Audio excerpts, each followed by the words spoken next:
Bueno, señores, ¿qué tal? ¿Cómo están ustedes? Por aquí Marcus, detrás del Biker, en un episodio más. Y hoy estoy, señores, contento, nervioso, ansioso, como se lo decía a nuestro invitado. Y es que tener a esta persona, a este piloto, aquí en esta ventana del Biker, para mí de verdad significa mucho. Bienvenido, Erasmo, ¿cómo te va? ¿Cómo ¿Qué estás? tal, Marco? ¿Todo bien? Muchísimas gracias por la invitación, con muchísimo gusto. La verdad que me quedo impresionado porque es como que el top, ¿sabes? Como que tener una persona que definitivamente, como te lo decía ahorita detrás de cámara, así en vivo y en directo, es referencia para todos los pilotos que estamos. Cuéntame, vamos a ir incursionando paso a paso por lo que es tu vida, porque como te lo decía también, esta ventana del Biker es conocer a ese piloto que obviamente tiene una vida detrás de lo que 100% es montarse en una moto y darle pero a todo lo que dé la misma, ¿no? Cuéntame cómo fue ese primer acercamiento o cómo incursiona Erasmo en lo que es el motociclismo. Claro, mira, yo creo que igual que muchos, desde niño, pues yo tenía muchísima curiosidad por las motos. Mi primera moto la tuve a los 6 años. Tuve ¿La recuerdas? Sí, por supuesto, fue una Montesa 50. De hecho, fue una moto heredada de un primo que dejaron de usarla y la tenían prácticamente como ya retirada. Y yo la pude reacondicionar y ahí empezó, digamos, mi uso de las motos. Sin embargo, yo no logré competir en motociclismo, sino como hasta el 93 o 94. Fueron mis primeras carreras de aceleración que se corrían en Río Hato. Entonces, allí corrimos con un montón de gente que hoy día pues ya no corren. Yo creo que yo soy el último de esa generación que sigue en la pista. ¿Quién puedes mencionar de esa generación? Bueno, te puedo decir que, mira, para esos tiempos había un señor apellido Foster, que era el referente. Ya Foster lamentablemente ya murió. Wow. Estaba él como que es una persona que bueno, estaba Eddie Castellanos, gente que hace ya mucho tiempo no monta.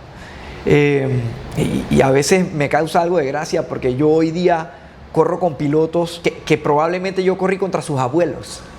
O sea, ni siquiera contra sus papás. O sea, yo hoy día corro contra pilotos que yo corrí. En ese momento yo era el joven del grupo, pero yo corrí contra sus abuelos. Entonces, sí, la verdad es que pesa un poco decir eso, pero es la realidad. O sea, yo tengo muchísimos años de... Yo creo que más, y hago un paréntesis, yo creo que más que pesarte, Erasmo, esa gran satisfacción de decirlo y de estar activo, ¿sabes? Sí, o sea, yo, digamos que en broma y en serio digo, yo he retirado a varias generaciones ya. Y grandes amigos que tengo hoy día, a Víctor, por ejemplo, que le digo, un día voy a correr contra tu hijo, pues. O sea, las generaciones seguirán pasando. Yo no pretendo, la gente siempre me pregunta que cuándo me voy a retirar. Yo no creo que es un tema de retirarse o no. O sea, sí, la realidad es que quizás ahora me siento un poco menos competitivo que lo que fui en su momento. Siempre estoy buscando ese medio segundo que todavía me está faltando, ese 3/4 de segundo, ese segundo que todavía me está faltando. Pero es un tema de que probablemente yo siento que estoy sobrepiloteando la moto, o sea, me estoy sobreexigiendo y necesito regresar a disfrutar el deporte. Necesito regresar a montar con fluidez en lugar de sobrepilotear la moto. Pero sí, esos fueron mis primeros pininos. Las primeras carreras de circuito sí fueron aquí en Panamá. Por allá por el 97, 98 empezamos a correr circuito en Albrook, donde todavía existía un autódromo en Albrook. Y empezamos a correr circuito también en Río Hato. Esas fueron, digamos, las primeras carreras de circuito. Y de allí hubo un tiempo en el que yo realmente no pude, por motivos de estudios y de trabajo, realmente no pude volver a correr moto como hasta el 2003. Es que yo regreso a una pista. Profesionalmente, ¿de qué se graduó Erasmo? Yo soy ingeniero electromecánico. Yo me gradué de ingeniería y de ahí entonces estudié posgrados y maestrías en negocios. Por supuesto, vivir del motociclismo es lo que muchos quisiéramos, pero es algo que muy pocos Han logrado. Sin embargo, yo la verdad es que no tengo ninguna queja. Por ahí digamos que entre el 2012 y el 2017 tuvimos un equipo muy bien patrocinado. De hecho, en el 2021 y 22 yo corrí el campeonato de Estados Unidos, Motoamérica, y estuve también muy bien patrocinado por este equipo de Innovative Motorsports, que es un equipo que llevo en el corazón, digamos. Nosotros suspendimos Motoamérica en la temporada 2022. Y ya a partir de eso, pues me he mantenido en las carreras en Estados Unidos, pero más en track days y como instructor de Ducati, que Ducati me ofrece esa oportunidad para el 2023. Y a partir de allí, mis carreras en Estados Unidos han sido más track days y lo que se llama el Ducati DRE, que es el Racing Experience. Te me estás adelantando, Erasmo, te me estás adelantando. Pero es interesante. Yo estoy aquí parezco como un niño, como que viendo como que su mejor serie, ¿sabes? Escuchándote. Porque, por lo menos escuchando la parte de que viviste un campeonato en Motoamérica, o sea, por lo general, el que no sabe y no está en contexto es la pista, el nivel que hay de pilotaje y que lo hayas vivido. ¿Cómo fue esa experiencia? Mira, para ponértelo como referencia, porque Motoamérica fue un campeonato muy duro. Tú llegas a una pista nueva, particularmente en tu primer año. Tú llegas por primera vez a una pista y tienes que clasificar a 10% del líder. Wow. Es la única manera de clasificar y hay pistas que son muy populares, por ejemplo, Laguna Seca. Laguna Seca es una pista en la que no solo tienes que estar a 10% del líder, sino que tienes que estar dentro de los 35 primeros. Suena como un número inmenso, pero no perdamos de vista que son 350 millones de personas en Estados Unidos. Y los ganadores de Motoamérica suben al World Superbike o suben a Moto 2. Entonces el nivel es altísimo, es altísimo. O sea, tienes que ser rápido sí o sí. Mira, a mí me gusta poner como referencia. La verdad es que no he hecho la matemática en el AP, pero quienes corrieron en el CIP, es como que tú llegas no puedes entrenar en esa pista antes, está prohibido. Entonces tú llegas por primera vez con una moto nueva porque cambiaste de moto ese año. Road Atlanta normalmente era la primera carrera. Entonces tú llegas a Road Atlanta con una moto nueva, en ese momento la Kawasaki ZX-10R, la anterior, no la que tengo actualmente. Y yo tenía que estar a 10% del líder. Eso es como que yo te llevara al CIP hoy y te dijera que tú tienes que poner un 1.28 para clasificar solamente. Sin haber montado el CIP o sin haber montado la pista. Jamás haber ido al CIP y jamás haber tocado tu moto. Entonces tú llegas al CIP, no sé qué tiempo estarás haciendo el CIP, pero sé que en el CIP habemos 3 o 4 que ponemos 1.28. 5, 6 tal vez cuando los extranjeros vienen. Pero esos serían los únicos que clasificarían. Y con un 1.28 llegarías como de 25. ¿Cuál fue ese feeling después? O sea, cuando iniciaste y te metiste dentro de lo que es la grilla. ¿Cómo fue esa? Mira, para mí fue una experiencia increíble. Sin embargo, la presión era inmensa. Obviamente todo lo que es viajar, el apoyo que te dé el equipo, todo lo que es la moto, mecánico. Era un equipo, obviamente cualquier equipo que está en Motoamérica gasta un montón de dinero. En transporte, mecánico, hay una persona de suspensión, hay una persona que alimenta a los pilotos realmente, porque uno no piensa en esos detalles, pero hay que comer. Válido, ¿Me claro. explico? Que muchas veces se te olvida, porque por lo menos tú como piloto, tú estás ahí centrado en tu carrera, pero ni se te pasa la cabeza de, bueno, mira, tienes que hidratarte, tienes como que tipo y que comer y toda la cosa, ¿no? Sí, sí. De hecho, mi esposa me apoyaba mucho en eso. Era la responsable de que comiera y me hidratara, lo cual tienes toda la razón. A uno se lo olvida por completo. De hecho, ella también se encargaba de las llantas, por loco que parezca. Pero me dio muchísimo apoyo. Sin ella no hubiera sido posible. Igualmente sin el equipo de Innovative Motorsports no hubiera sido posible. Fue una experiencia increíble. Mi mejor posición fue un 14. ¡Wow! Me siento igual orgulloso de haber clasificado a cada carrera en la que competimos, en todas las pistas. Cuando realmente hay carreras regionales en Estados Unidos, por ejemplo CCS en Florida, y normalmente los campeones de esos campeonatos van a Motoamérica. Aún así tú tienes a mucha gente que solo clasifica en la mitad de las carreras, en la otra mitad se quedan por fuera del corte de la clasificación. Entonces es Porque tú tienes todos los pilotos, no solo tienes los pilotos que vienes entrando, tú llegas al AP, tú tienes una carrera regional que se lleva en el AP, entonces hay 30 pilotos que corren en el AP todos los fines de semana, ellos participan. Tienes a todos los pilotos que ya subieron a otras categorías, que regresaron a tu categoría, que también participan. Entonces estás corriendo contra pilotos que estuvieron en el World Superbike. Estás corriendo contra pilotos que corrieron en el campeonato español, que corrieron en el campeonato italiano. El nivel es, o sea, la gente no tiene idea. Te lo digo, o sea, si yo tuviera que hacer la referencia en el AP, haciendo la matemática, el mejor tiempo en el AP creo que ha sido un 1.58, si no me equivoco.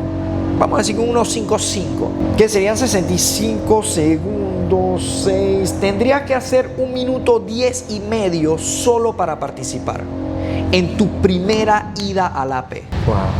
O sea, indudablemente tienes que ser rápido. Claro, no solo tienes que ser rápido, sino que tienes que ser rápido acostumbrándote a la pista, buscando tus referencias y acostumbrándote a la moto. Porque cambia el año, vamos a tomar como ejemplo, vamos a decir que el AP estuviera en la ronda de Motoamérica. Tú llegas por primera vez con tu moto al AP. Al año siguiente, que es tu segunda temporada, vas al AP, ya no tienes la misma moto. Ahora tienes la moto del año siguiente. Estás todavía en preparación. Tratas de usar los mismos settings, pero tú tienes, aquí te va algo peor.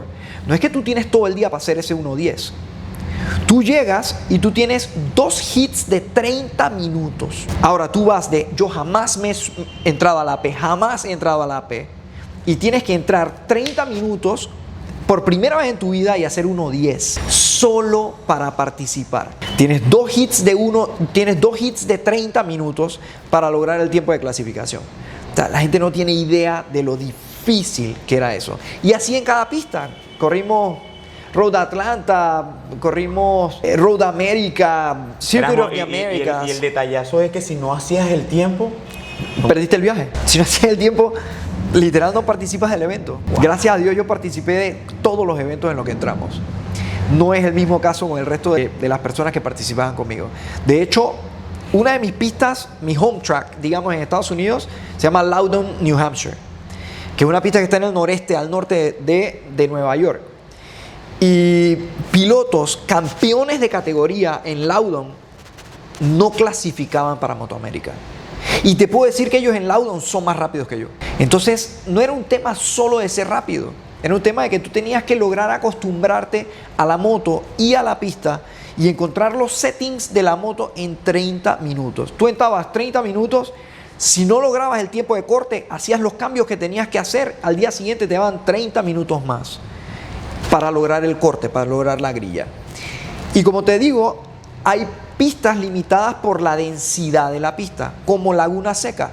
En Laguna Seca clasificaban 50 pilotos, porque hay mucha gente que va a Laguna Seca. Entonces 50 pilotos lograban el 10%, pero solo corren 35. Así que ahí el 10% no era suficiente. Ahí tú tenías que estar al 6 o 7% del líder para garantizar que tú estabas en la grilla. Entonces la gente, no sé, me decían, no, pero es que llegaste de 20. No tienen idea.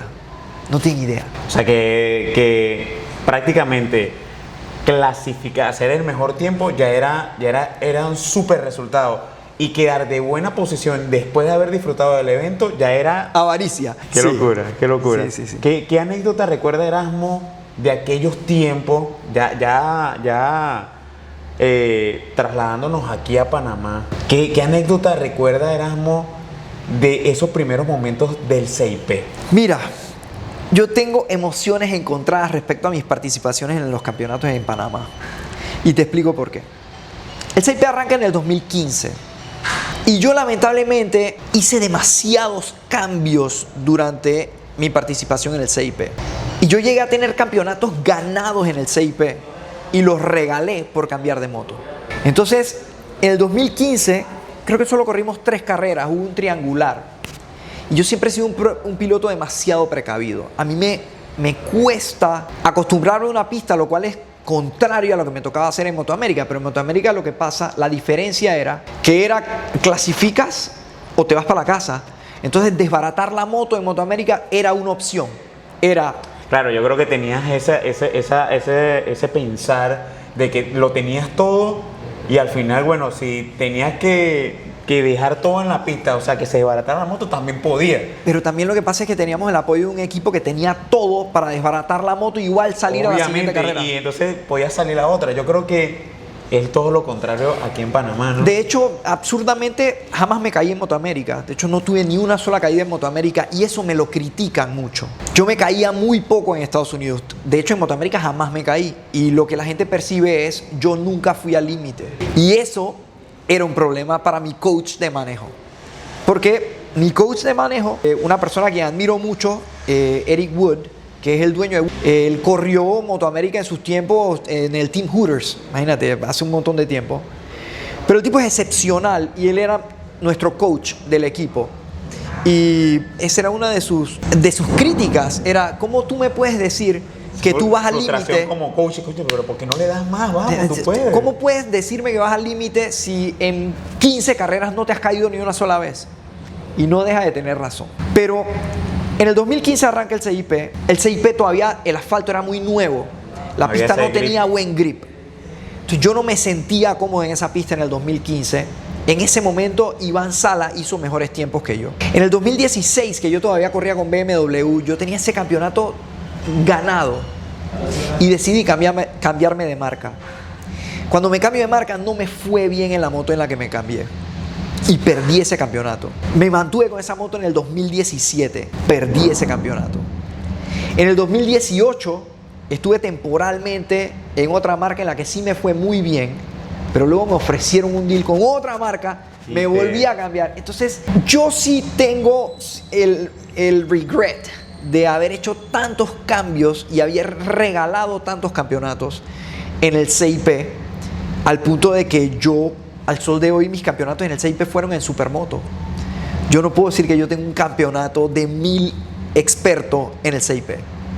Entonces es algo de frustración también. O sea, que Erasmo era muy bueno en Supermoto.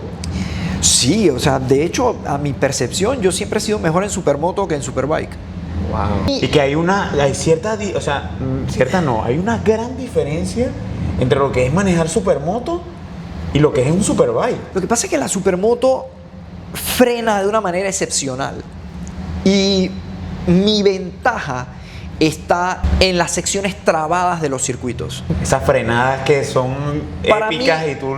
Para mí las frenadas fuertes a la derecha son tu fortaleza. Mi fortaleza.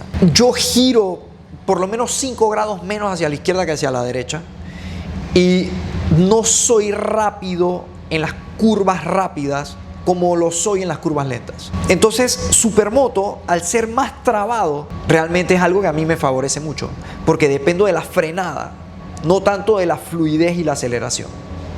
Entonces, había muchas pistas en Estados Unidos que tenían secciones muy trabadas, que era lo que me favorecía, y pistas muy rápidas en las que realmente yo pasaba trabajo.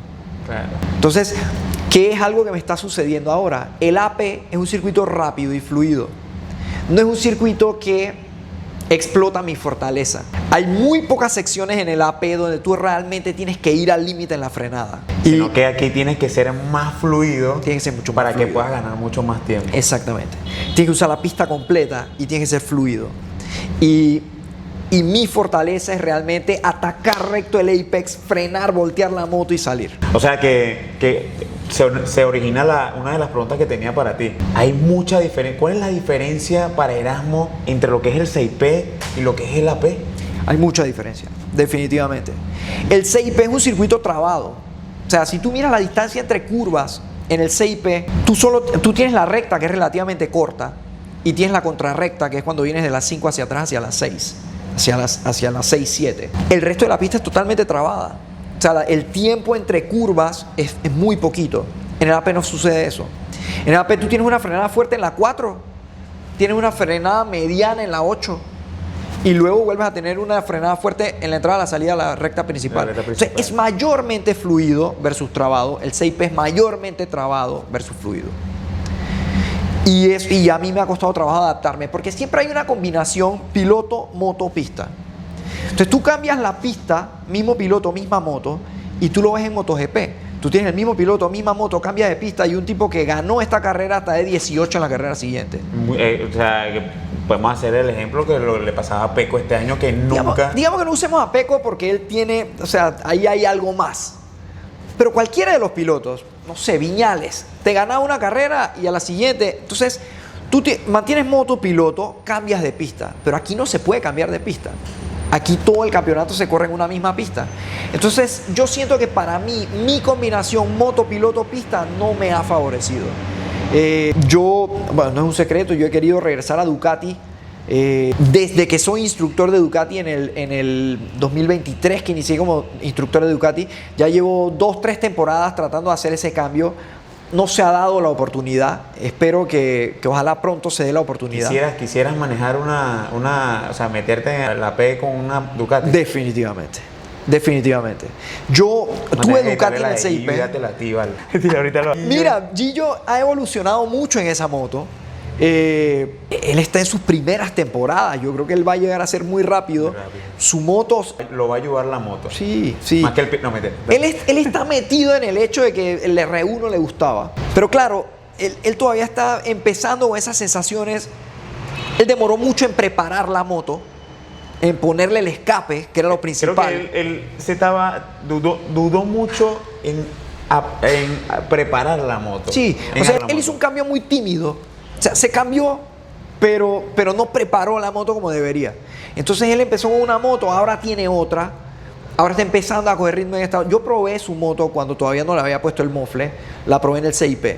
Y la moto me encantó. La única razón por la que yo no me fui con esa moto es porque yo sabía que venía la V4R nueva, que es la evolución de esa moto. Estar hablando que el año que viene podría ser. No lo sé, porque la V4R... ¿Cómo ha sido yo creo que nos estamos adelantando. ¿Cómo fue ese acercamiento a la Ducati para hacer coaching? Porque una de las cosas que tenemos que estar claros es que Ducati es una marca high class, que es muy de nivel. Y que, o sea, sin duda, el que compra una moto de esta, o sea, también merece como que esa cierta, ¿cómo te puedo decir? Acompañamiento. Ducati es un lifestyle, es más que solo la moto. Mira, el club de Ducati es un club fanático de las motos, o sea, tú no tienes eso en todas las marcas. ¿Cómo llego yo a ser coach de Ducati? Después de que yo corro el campeonato de Moto América, el hecho de que no me caí en ninguna carrera fue lo que me metió como instructor de Ducati. Cuando yo, en el 2022, ocurre algo muy trágico, que fue que mi compañero de equipo y dueño del equipo Innovative Motorsports fallece en clasificación. Wow. En ese momento, obviamente, el equipo se desintegra. Los pilotos del equipo tratamos de seguir yendo a los eventos para cumplir con el final de la temporada de 2022, pero el dueño del equipo falleció en clasificación. O sea, que el dueño del equipo, además de ser el que también aportaba... Era piloto. También era piloto. Así es.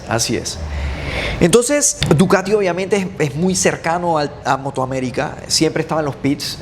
Ahí yo conocía a toda la gente de Ducati, particularmente al gerente general, digamos, de ventas de Estados Unidos, que fue quien, después de que nosotros anunciamos que en el 2023 ya no íbamos a poder correr, Innovative Motorsports ya no existía, y correr solo Motoamérica es una locura. O sea, por ponértelo en contexto, una carrera sin equipo de patrocinio te costaría $10,000 a $15,000 por carrera. O sea que una temporada te cuesta $150,000. $150,000. Es una locura. Esto precios bajos, pues. O sea, sí, o sea, eso asumiendo que tengas toda la logística. Bueno, la verdad es que con $150,000 eso te compra la logística. Pero en ese momento... Por piloto. Por piloto. Sí, ¿Y cuántos eran en el equipo? Éramos 3. Éramos 3. Pero obviamente ahí hay sinergias, porque cuando tú pagas tu asiento en un equipo, tú pagas tu asiento. Acá no compartíamos mecánico, cada piloto tenía que tener su mecánico, pero por ejemplo compartíamos a la persona de suspensión y electrónica. Y compartíamos el resto de todo lo que era logística, transporte, etcétera, etcétera. Entonces ahí el equipo se abarataba un poco el costo, pero era el equipo, o sea, el piloto. Yo como piloto, la verdad es que estoy inmensamente agradecido a Scott, el dueño del equipo, que en su momento me dio la oportunidad. Y Ducati entonces nota el hecho de que ya no pudiendo correr, de hecho todo pasa en ese momento en el que este evento trágico, y la persona de Ducati entonces se me acerca y me dice que bueno, que al año siguiente, si no voy a regresar a Moto América, que les gustaría poder tenerme como coach, porque ellos sienten que yo soy una buena referencia para los estudiantes, o en ese momento esa era la intención. ¿Qué pasa? Ducati tiene dos tipos de eventos: el Ducati Revs, que es como el track day normal, y el Ducati DRE. El DRE, que es el Drive Racing Experience, Ducati Racing Experience, ellos traen a sus pilotos de MotoGP, ex MotoGP. Entonces tú estás en pista con Carlos Checa y hasta Wayne Rainey estuvo en pista una vez en Laguna Seca, con sus limitaciones obviamente, ¿no? Pero tienes a Tony Elías, tienes a Carlos Checa, tienes a Josh Herring, tienes a un montón de gente. Pilotos que en algún momento fueron íconos para Ducati, o sea, siguen como que detrás de telón ahí también con Ducati, ¿no? Así es. Te sorprenderías de la cantidad de pilotos actualmente en Motoamérica que quieren formar parte de eso. Entonces, la percepción es que obviamente yo nunca voy a aspirar a ser tan rápido como Tony Elías, pero los estudiantes se sienten mucho más relacionados a alguien, porque yo siento que cuando yo veo a un estudiante cometer un error, ya yo pasé por eso. Yo no creo que Tony Elías jamás pasó por eso. Claro, lo que pasa es que también, o sea, ese pilotaje de una u otra forma también fue distinto, pues. Sí, o sea, entonces en estos cursos de instrucción para mí es fantástico porque ellos me asignan un grupo, que puede ser el grupo A, el grupo B o el grupo C. Normalmente yo no salgo mucho en el grupo C porque ellos sí son muy lentos. Salgo en el grupo B y le doy instrucción al grupo B, pero en el grupo A tú solo eres referencia. Vas adelante y ellos van haciendo... Tú vas volando máquina y el que te quiera alcanzar te alcanza. O sea, deberían de seguir la referencia tuya como para que también tengan una buena experiencia. Pero tú en el grupo A no tienes ninguna responsabilidad. No es que tú tienes que salir a hacerle coaching, salvo que hayas hablado con alguien que te haya pedido coaching. Es muy raro que alguien haga eso. Porque en el grupo A están los pilotos expertos. Entonces, la verdad es que estoy muy agradecido con Ducati porque tú llegas a estos eventos, hay 15 motos de las que puedes escoger. Tienes mecánicos, o sea, rockstar. O sea, es una locura. Y en las mejores pistas de Estados Unidos. Entonces yo doy instrucción al grupo B y salgo como referencia en el grupo A. Al final un día meto, no sé, 8 hits en Laguna Seca o en Circuit of the Americas o en Daytona. Puras pistas icónicas. Y si Dios quiere, pues en el 2026 yo creo que vamos a lograr ir a Europa, a ver si nos permiten ir con Ducati a Europa. Estamos trabajando en eso. Por eso es que nace el canal, porque de una u otra forma es como que sensibilizar y darle ese pequeño aporte a esos bikers que están comenzando. Sí. Y a los que de una u otra forma también yo creo que lo más proceso. importante es que los bikers que están empezando tienen que ser conscientes de que no se deben dejar hacer bullying. Es absurdo que alguien me diga, no, lo que pasa es que yo bajo campana más rápido que tú. Vayan al autódromo. No, es que yo en Chiriquí voy. Es absurdo. El piloto rápido en la calle no es más rápido por tener más habilidad, es más rápido porque toma más riesgo. Y eso para mí no tiene sentido. Si tú realmente quieres sacarle provecho a una moto, un superbike, no lo vas a hacer en la calle. Porque en la calle tú nunca vas a lograr las carreras se ganan frenando, no se ganan acelerando. Las carreras se ganan acelerando temprano y frenando duro. Eso tú lo pasas en la calle. Entonces, yo creo que lo principal, y es un mensaje que yo siempre he querido darle a los pilotos nuevos, es que no se dejen hacer bullying. Cada quien debe andar en la moto a la velocidad que se siente cómodo. Tú no debes salir a la pista a buscar un tiempo si estás empezando. Obviamente si estás en clasificación tienes que salir a buscar un tiempo, eso es muy diferente porque estás en clasificación. Pero si tú vas a un track day o si estás en la carrera, tú debes ir hasta donde te sientes cómodo. No hay razón de ir más allá. Éramos, ahorita te iba a preguntar, que lo tocaste en un punto del inicio de nuestro episodio, y es el tema de la familia, que por lo menos tu esposa ha sido fundamental en lo que es tu carrera. Yo te voy a confesar algo aquí, desde aquí, o sea, no es porque estemos grabando el episodio, pero soy fan tuyo del tema de tus hijas, de llevarlas a las carreras. Yo con mi esposa y mi hija también trato, mi hija tiene 4 años, va a cumplir 5, mi esposa no le gusta mucho, es panameña, también le debo muchas cosas, le debo prácticamente todo y le agradezco mucho. Pero soy fan tuyo de ese tema, de esa parte. ¿Cómo ha sido esa transición? No desde ahorita. Yo me imagino que me hablabas de Motoamérica y ya tu esposa estaba. ¿Cómo ha sido esa transición de familia, piloto, biker? Esas 3 cosas.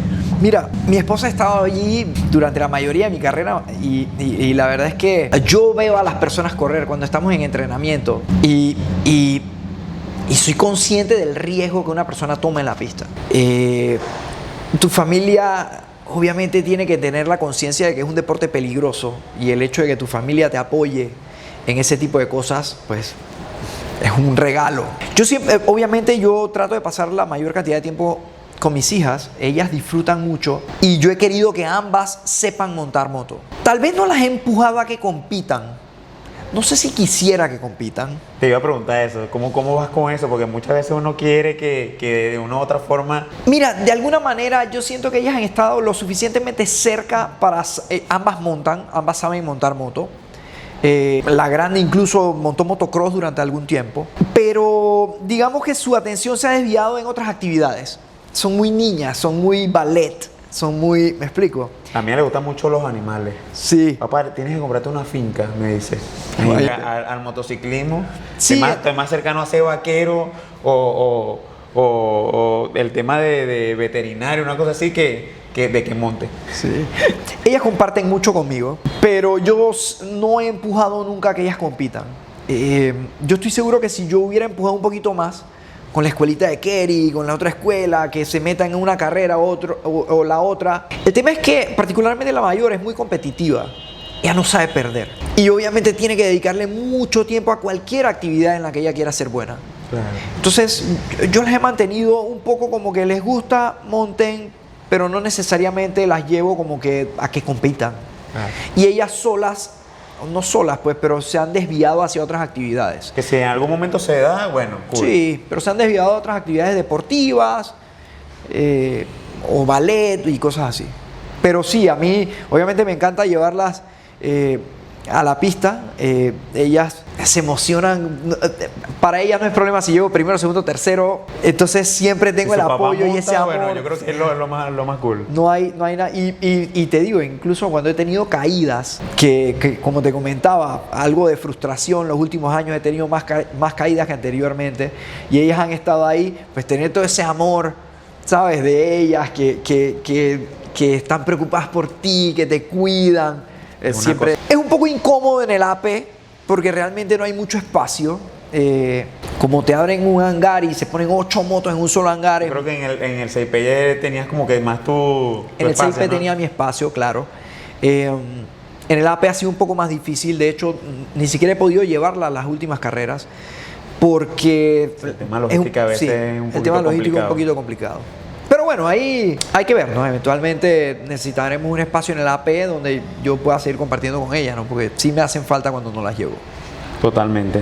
Te felicito por eso, porque yo creo que la familia al final también es lo primero, ¿no? Así es. Erasmo, cada año, esto es una de las cosas que por lo menos quise, y tengo una estructura, una pregunta por hacer, y cuando la estaba haciendo, yo tengo que preguntarle esto a él para ver qué opina. Cada año somos menos pilotos y yo quiero saber qué piensa Erasmo, el por qué somos menos, y quiero que yo estoy seguro que esto lo va a ver mucha gente. Quiero que le des la recomendación a esa administración que está ahorita para ver qué pueden hacer. Mira, es muy común que cuando los pilotos inician y no se sienten competitivos, abandonen. Y la culpa de eso está en el bullying. O sea, yo creo que es absurdo que una persona tenga que ir a la pista para ganar. Y mira que lo digo con un poco de doble moral, porque es verdad que cuando yo no quedo en una buena posición, ese día quiero renunciar al deporte. O sea, yo sé, la penúltima carrera quedé de cuarto y dije, me retiro este año. Y luego se me pasó, por supuesto que no me retiro este año, para los que crean que me iba a retirar. Pero yo sí creo que el bullying tiene mucho que ver. Desde el punto de vista de la administración, la gente tiene la percepción. Las motos es muy improbable que sean rentables para el autódromo. Entonces, por supuesto que yo no quiero correr con los carros porque se meten y tiran aceite, pero la realidad es que si no hay rentabilidad para una empresa privada, ¿cómo mantienen el autódromo? La gente tiene la percepción de que es caro correr en Panamá, lo cual no es cierto. Correr en cualquier lugar del mundo es mucho más caro que correr en Panamá. Es un deporte caro. Hay categorías que son mucho más económicas. Por ejemplo, Supermoto, por ejemplo, 300 cc, lo que le llaman Moto 3, que 600 y 1000 cc. 600 y 1000 cc son categorías mucho más costosas, en el que si tú quieres ser competitivo, tienes que gastar un montón de plata. Entonces, si tú quieres correr una 600, tienes que estar consciente de que tú lo vas a hacer al límite de tus posibilidades, y lo digo en todo el sentido de la palabra, de tus posibilidades como piloto y de tus posibilidades de preparar una moto que sea competitiva, de tus posibilidades de salir en un set nuevo de llantas cada vez que tocas pista. Moto América era una locura. En ese set de 30 minutos, la gente salía 15 minutos, entraban, cambiaban llantas y salían otros 15 minutos. O sea, solo en clasificación se gastan 4 sets de llantas. A mí me tocó una vez una carrera en Pittsburgh. Dan la partida y en la segunda vuelta, un piloto se cae y la moto se incendia. Suspenden la carrera y entramos todos a pits. Las llantas tenían 2 vueltas. Yo creo que yo fui el único que no cambió llantas. Es un deporte muy costoso. Entonces, si yo quiero disfrutar el deporte, yo o me voy a una categoría que no tenga tanta exigencia económica, o soy consciente de que voy a poder disfrutar mi moto hasta el límite. Cada quien se arropa hasta donde le da la manta. ¿Me explico? Y yo creo que ese bullying de que yo soy más rápido que tú eres más rápido que yo, que cuando tú vas a hacer tanto tiempo, que por qué hiciste tal tiempo, yo creo que eso es lo que principalmente está dañando el deporte. Honestamente, yo le veo muy buena actitud a la organización. Por supuesto que la gente quisiera ver premios en efectivo, pero la realidad es que eso no es rentable. Antes era diferente. Nunca ha sido diferente. Nunca ha sido diferente. Yo incluso, a mí me tocó organizar algunos eventos de Supermoto cuando corríamos en la pista de Coronado. Y nosotros como administración en ese momento perdíamos $4,000, $5,000 al año. Es que Kerry, de una u otra forma, a veces cuando habla es como que siempre se pierde. Sí, y la gente tiene la percepción de que no, de que yo te puedo decir que drag debe ser rentable. Las carreras estas de coches grandes, como los GT de las Américas, esos deben ser rentables. Las motos te puedo decir que no son rentables. Tú miras las gradas.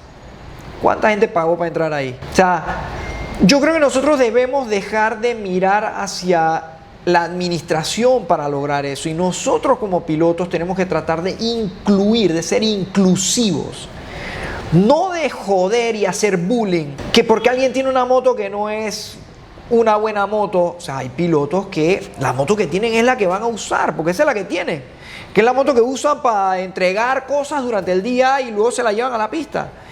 Y ese piloto va a girar a 1.40. Bueno, gira a 1.40. O sea, no hay razón para que alguien le diga, no, porque pero es que este salió con frenos nuevos y llantas nuevas. Si tú me das una moto que no está en condiciones, yo no voy a hacer 1.7. ¿Me explico? Si tú no me das unas llantas nuevas, yo corro con MR12. O sea, cada quien tiene que disfrutar de la moto. Y de vuelta, yo creo que está ahí el detalle.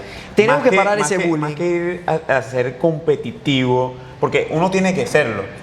Pero yo creo que es pensar en el disfrute. Hay que parar ese bullying. Y una vez que ya como que disfrutándote el deporte, yo creo que te puedes motivar a hacer otras cosas.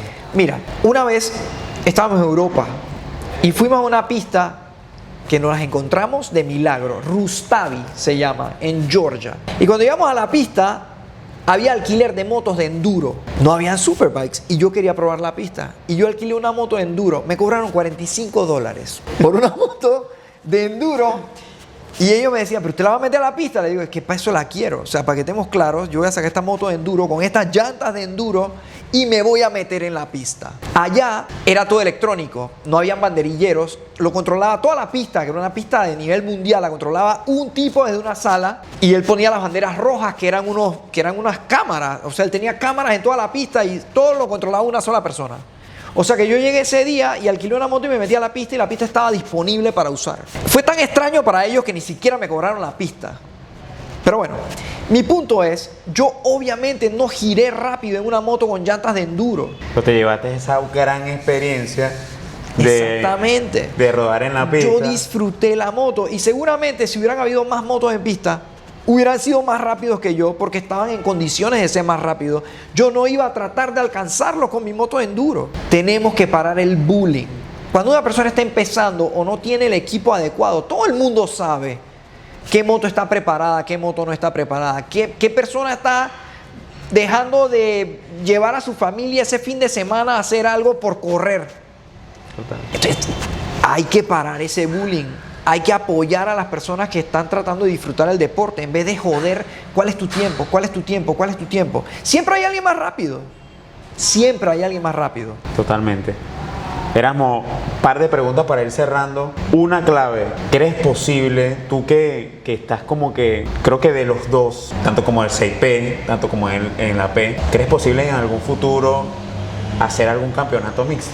Mira, yo la verdad estoy muy lejos de la parte de la organización de los eventos. Lo que te diga es bochinche, pero yo tengo entendido, para empezar tendría que haber una organización que esté dispuesta a hacer carreras en el CIP y eso no existe ahorita mismo. Ahorita mismo la organización que está haciendo las carreras en el AP tiene mucho que ver con eso, por no decir todo que ver con eso. Como las carreras de motos no son realmente rentables, el CIP no va a promover por sí solo una carrera de moto. Claro. Tiene que haber una organización que esté dispuesta a ser mixta, que tampoco sé si se pueda, porque yo entiendo que hay un conflicto importante entre la gente del CIP y la gente del AP. Entonces yo no sé hasta dónde la exigencia del AP es que solo se corra en el AP.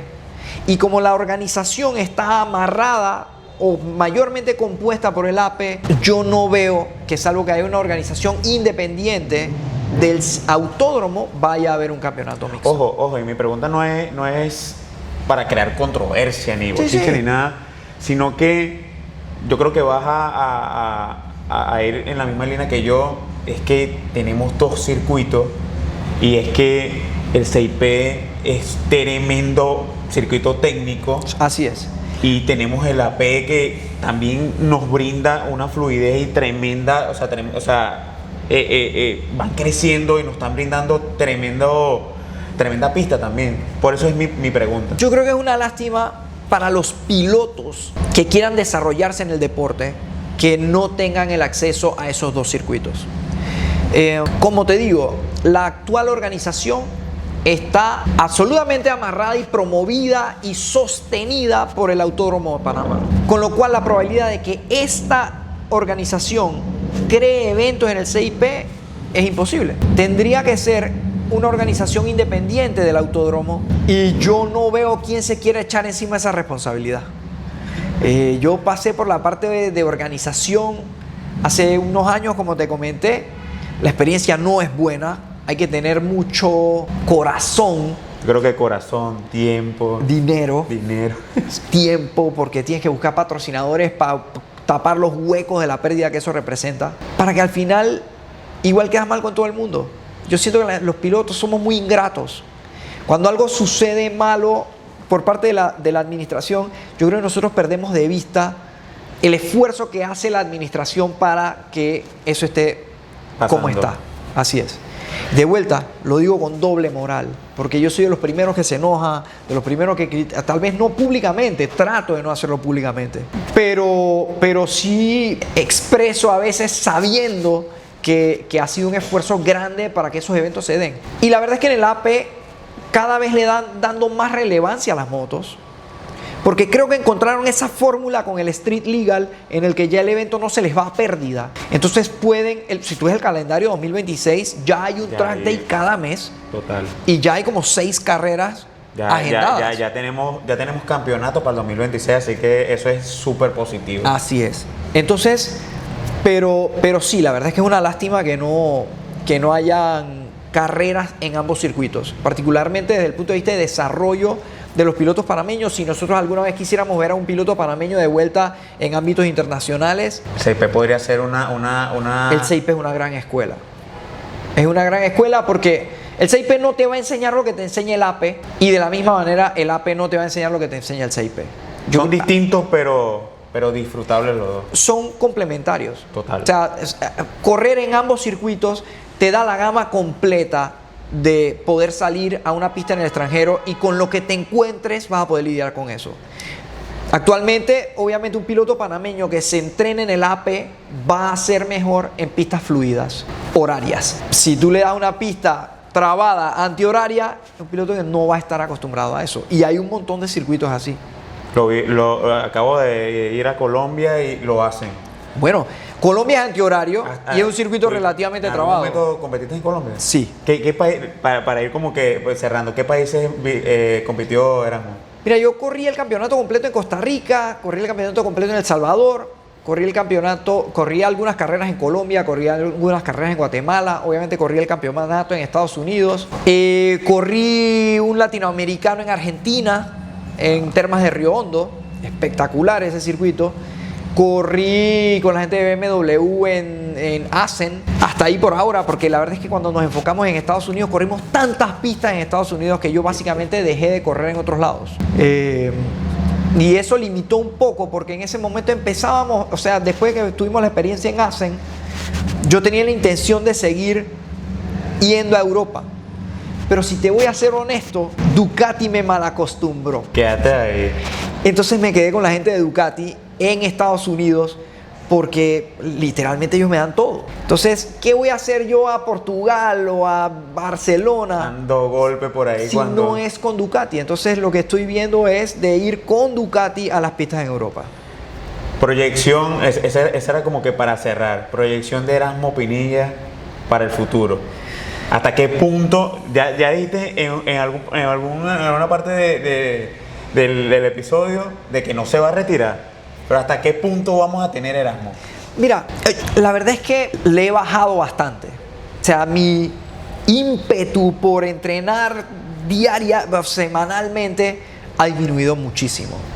No ha sido por una falta de interés, es porque de alguna manera el grupo se ha fraccionado. Entonces yo disfrutaba no solo del pilotaje, sino del grupo. Antes, cuando estábamos todos, estaba Víctor, estaba Munir, estaba Santiago, todos entrenábamos juntos, todos viajábamos juntos, y eso para mí se perdió. Ustedes que están empezando, que tienen sus grupos, yo creo que hay mucho de camaradería, de convivir con tus amigos, de todo lo demás, que te lleva a seguir disfrutando del deporte. Y yo ahorita mismo estoy en un impasse donde realmente no tengo grupo. Entreno con el Mago, entreno con Roberto Wen. Yo no tengo algo decidido al respecto. Ciertamente me siento menos competitivo de lo que era antes, pero todavía me siento competitivo. Yo quisiera retornar a Ducati, no es un secreto, quisiera retornar en Ducati, y si eso sucede, pues van a ser un par de años más en Ducati. No tengo una previsión realmente. Sí es frustrante para mí no competir por el primer lugar, y eso no se ha estado dando. En las últimas carreras yo no he competido, pero de vuelta, lo que te digo es que yo creo que mi combinación pista, moto, piloto no ha funcionado. Podría ser la moto que no está haciendo como que... Te confieso algo, me llama mucho la atención, y creo que nada más hay... No, mentira, hay 3, 4... Bueno, en 1000... No, yo creo que en 1000 eres el único. En 600...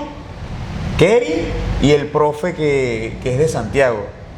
No he visto más Kawasaki, pero tú eres el único que se está atreviendo en 1000 con Kawasaki. Yo tenía una Kawasaki, brother, y en serio, hay que tenerla bien, porque es muy brillosa esa moto. Te voy a decir algo. Mi Kawasaki no es una Kawasaki normal. Esa es la ZX10RR y está muy bien preparada. Mi Kawasaki es un monstruo, pero es la combinación. Y de hecho, para mí la Kawasaki es una moto relativamente dócil. en la entrega de potencia, le falta torque tal vez, pero a mi moto le sobra el caballaje. Entonces, mi estilo de manejo con esa moto en esa pista no está funcionando. Y yo no puedo cambiar ni a la pista ni al piloto. Entonces, tengo que cambiar la moto. Entonces, pero sí te puedo decir que alguien que esa moto se adapte a su estilo de manejo, ese no es cualquier Kawasaki. Te puedo decir que es una moto que pone 220 caballos a la llanta en MR12. O sea, no es cualquier Kawasaki. Entonces, no es la moto. Es la combinación piloto, moto, pista. Y también te puedo decir que yo percibo, y quizás no es cierto, o sea, yo asumo que yo estoy sobrepiloteando la moto. Porque no te voy a decir que no estoy asumiendo riesgo. Cuando yo salgo en clasificación, yo en la última carrera salí dispuesto a romper la moto. Y solo hice unos 0.7 flat, cuando en práctica hacía unos 6 bajo con llantas usadas. Entonces estoy sobrepiloteando la moto. Y mientras yo me sienta competitivo, yo creo que de dejar de montar eso no va a suceder. Yo voy a seguir yendo a los track days, voy a seguir yendo, quizás un poco menos, sí le estoy bajando. Han habido varios track days a los que yo no he ido. Eso jamás había sucedido en 20 años. Entonces sí le estoy bajando un poco, pero de no ir es improbable. Erasmo, consejo y ese feedback para todos los bikers que van iniciando lo que es el motociclismo aquí y de donde nos ven. Mira, yo creo que el principal consejo es, si tú quieres disfrutar tu moto, disfrútala en una pista. La moto en la calle no es para andar rápido, no es para hacer carreras, no es para probarte o hacer tiempo. Es absurdo poner tu vida en riesgo. De nuevo lo digo con doble moral, porque yo también pasé por allí. Pero una vez yo entré a la pista, yo me di cuenta que no tiene ningún sentido andar rápido en la calle, menos en un superbike. Si tú estás empezando a disfrutar del deporte, lo primero es asegúrate que tienes las medidas de seguridad correctas. Mira que tu moto esté preparada para lo que debe hacer, frenada, presiones de llanta, asesórate, pero disfruta tu moto, no te dejes hacer bullying. Yo creo que eso es lo principal. Bueno, señores, estuvimos en este súper episodio con el gran Erasmo Pinilla, también conocido como La Leyenda, señores. El gran Erasmo, que nos dejó un episodio a otro nivel. Si llegaron hasta este punto, síganos en todas nuestras redes, comparte y deja tu like a este contenido para que mucha gente también se lo pueda disfrutar. Erasmo, súper agradecido. Muchísimas gracias a ti por la oportunidad y saludos a todos. Señores, estamos activos y viene mucho más contenido.